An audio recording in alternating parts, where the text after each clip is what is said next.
আপনি ঠিক বলেছেন। মালয়েশিয়া সরকার সেদেশে অবস্থানরত অবৈধ অভিবাসীদের নিজ দেশে ফেরার জন্য যে মাইগ্রেন্ট রিপ্যাট্রিয়েশন প্রোগ্রাম পিআরএম বা সাধারণ ক্ষমা কর্মসূচি চালু করেছিল, তার সময়সীমা 2026 সালের 30 এপ্রিল পর্যন্ত। আপনার সুবিধার্থে এই কর্মসূচি সংক্রান্ত গুরুত্বপূর্ণ তথ্যগুলো নিচে দেওয়া হলো। জরিমানার পরিমাণ 500 রিঙ্গিত যারা বৈধ নথিপত্র ছাড়া মালয়েশিয়ায় প্রবেশ করেছেন বা ভিসার মেয়াদের অতিরিক্ত সময় ওভারস্টে অবস্থান করছেন। 300 রিঙ্গিত যারা পাশের শর্ত লঙ্ঘন করেছেন।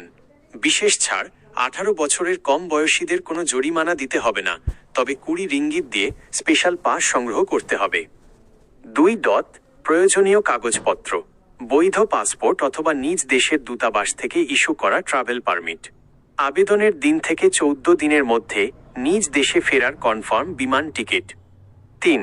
আবেদনের নিয়ম: আবেদনকারীকে সরাসরি মালয়েশিয়া ইমিগ্রেশন অফিসে উপস্থিত হতে হবে।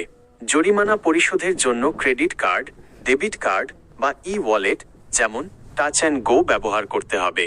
নগদ টাকা, ক্যাশ গ্রহণ করা হয় না। সতর্কতা: এই প্রক্রিয়ায় কোনো এজেন্ট বা দালালের সহায়তা নেওয়ার প্রয়োজন নেই।